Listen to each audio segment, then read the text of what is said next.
No dia 6 de janeiro de 2017, o mundo literário sofreu uma grande baixa com a perda do escritor argentino Ricardo Piglia, um dos grandes escritores da literatura contemporânea, dono de uma obra enxuta, mas ao mesmo tempo violenta, visceral e muito verdadeira e muito real. Você lê o Ricardo Piglia e você se sente dentro dos livros dele.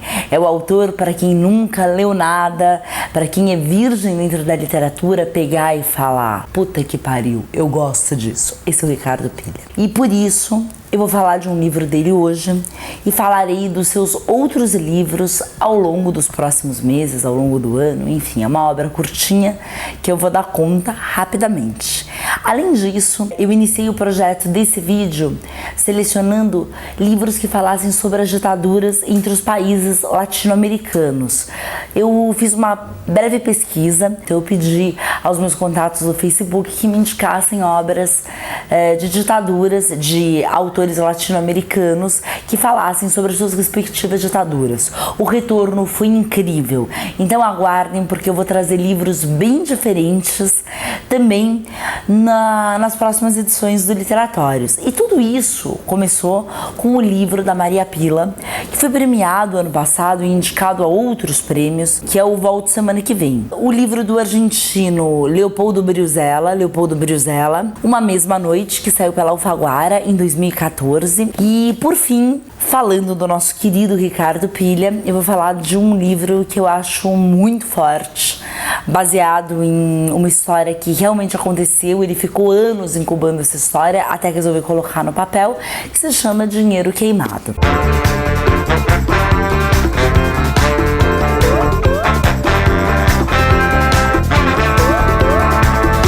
Volto Semana que Vem, que saiu pela nossa finada Kozak, ainda está disponível na Amazon, vale a pena dizer, tanto em formato físico quanto em formato digital. Ele é um livro dividido em micro capítulos, onde ela conta vários momentos revolucionários da sua vida.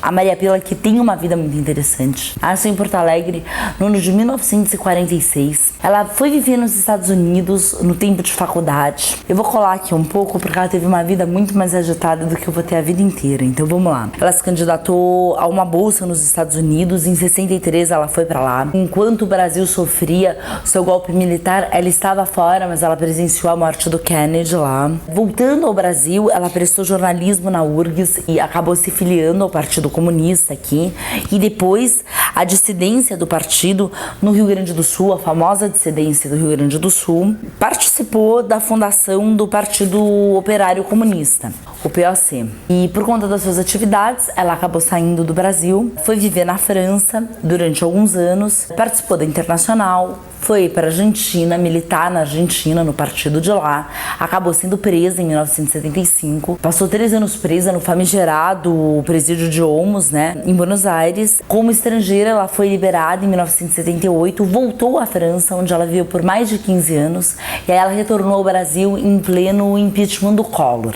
Então ela tem uma visão bastante aclarada de todo esse momento político conturbado da América Latina. Em Volta Semana que Vem, durante os micro capítulos, ela conta vários episódios da sua vida, desde momentos inocentes da sua infância e da rua que ela morava, no bairro do Partenon, em Porto Alegre, que é um bairro bastante tradicional da cidade, até essas militâncias que ela fez com momentos bastante pesados, falando da prisão na Argentina, ela como estrangeira, e contando isso de maneira muito fluida.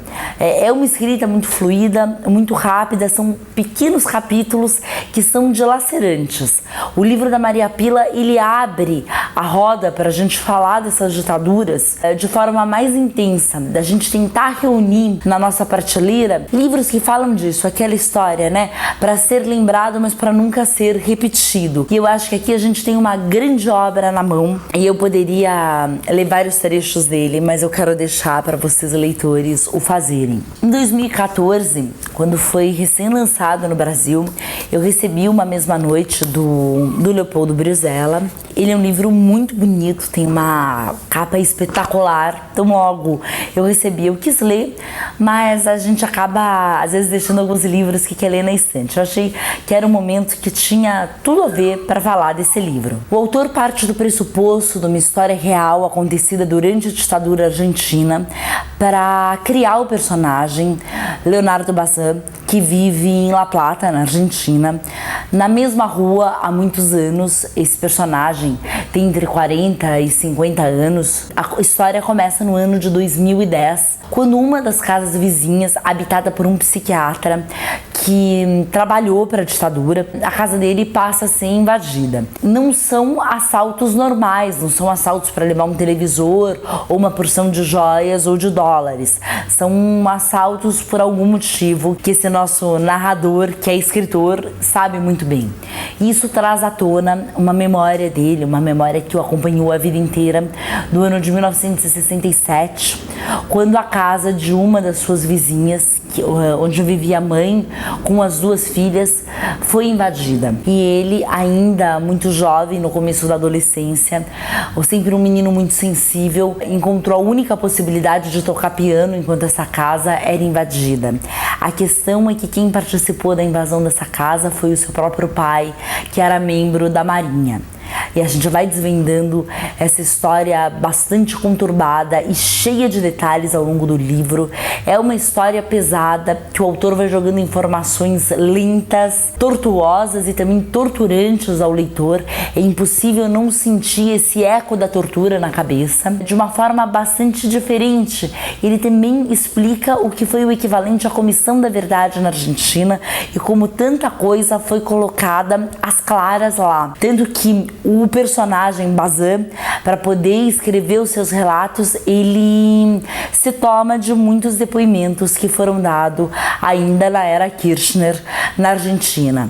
E o livro é tão interessante quanto intenso e documental. A Argentina tem essa tradição de escrever literatura, de fazer literatura que fala sobre suas ditaduras e expurgar isso na forma de escrita, não só na forma de história. Por conta disso, eu acho que o argentino está sempre disposto a conversar claramente sobre as coisas que aconteceram no seu país, não importando o momento e a linha política e ideológica que ele defende, mas o argentino está sempre pronto para uma boa conversa política. E aí entramos em Plata Queimada, Dinheiro Queimado aqui no Brasil, do Ricardo Pilha, que é um livro de 1997, foi vencedor do Prêmio Planeta Argentina. O Ricardo Pilha vai pegar uma história real ocorrida no ano de 1965, no assalto de um banco na província de San Fernando e que cruzou as divisas da Argentina com o Uruguai. Essa história se inicia próximo a Buenos Aires e termina em Montevidéu com uma coisa bem pirotécnica, com uma das coberturas intensas da imprensa, que virou um documento no país e ele se serviu de vários outros documentos para fazer isso. Esse livro foi um projeto antigo do Pilha, que ele desenvolveu durante anos e acabou sendo lançado em 1997. E ele dá voz a essa quadrilha, que é uma quadrilha bastante maluca, assim. Eles são alguns dementes. A turma que gosta muito de quadrinhos, principalmente os quadrinhos da DC, eu acho que se deliciaria lendo esse livro. É curioso como as formas de se escrever e de se contar uma história podem ser cruzadas ao longo dos muitos tipos de escrita, dos muitos tipos de literatura. Por exemplo, quem empatizou muito com o Coringa do Nolan vai se apaixonar loucamente por esse livro, por quem não leu. E só para explicar o tipo de delinquentes, conforme eles chamam aqui no livro, né, conforme é chamado pela polícia tanto argentina quanto uruguaia, ao longo do livro vai criar uma empatia por essas pessoas extremamente cruéis, mas por trás dessa crueldade existe uma personalidade, existe uma história que deturpou o caráter dessas figuras, principalmente dessas 5 figuras que vão ser trabalhadas ao longo do livro. A gente inicia com a ideia desse assalto ao Banco de San Fernando. Esse assalto é realizado com sucesso e durante as 178 páginas do livro a gente acompanha a fuga, a resistência desses bandidos, quem vai sobreviver, quem não vai, e a figura de um delegado argentino que cometeu algumas tantas arbitrariedades e que acaba indo para o Uruguai atrás dessas figuras. Esse delegado Silva, que também tem uma história pregressa, que também é um homem que se sente miserável por muitos aspectos e a única coisa que ele tem de realmente consolidada é o seu cargo como delegado. Ele agarra isso com unhas e dentes, enquanto cada um dos bandidos explorados também tem sua história fantástica. 2 deles se consideram irmãos gêmeos, porque eles se gostam muito e são a única coisa de afeto, né? A única linha afetiva que eles conseguem seguir é de um com o outro. O mandante deles, né? A cabeça deles, que é o mandante deles, que foi o Malito, uma figura muito importante, que era uma menina que mantinha um romance com ele, que é chamada de garota ao longo do livro. Ela tinha recém-completado 16 anos e ela vive com esses rapazes que são delinquentes e ela vive de calcinha andando pela casa, tudo isso contando com uma história real. Ele começa a contar a história de cada um deles, entrelaçando com a história do assalto e com a história da fuga. Aí nós temos na mão um romance que pode ser apenas um romance policial, mas também um romance que fala sobre grandes paixões, sobre drogas, sobre todos os narcóticos que a gente pode imaginar e as maneiras como eles podem ser usados, e sobre a resistência desses bandidos ao cruzar a fronteira e ao desafiar uma polícia muito truculenta e desafiar toda uma sociedade que em determinado momento passa a fazer o que toda sociedade de bem em determinado momento começa a fazer, que é defender o linchamento dessas pessoas. Por quê? Eu acho que o título dá uma boa dica pra gente do que realmente pode enfurecer um homem. E isso Ricardo Pilha é maravilhoso em fazer em todos os aspectos, em todas as suas obras. Eu começo falando do Dinheiro Queimado porque eu acho que esse livro deveria ser presenteado para todo mundo que diz que está de ressaca de leitura ou que não consegue engrenar num bom romance. Eu me despeço agradecendo Ricardo Pilha por ter existido, por ter feito essa obra intensa e imensa, e aconselhando a vocês que têm interesse ou que já conhecem a obra dele a ler um ensaio autobiográfico no primeiro volume, na primeira edição da revista eletrônica Peixe Elétrico. É um ensaio inédito no Brasil.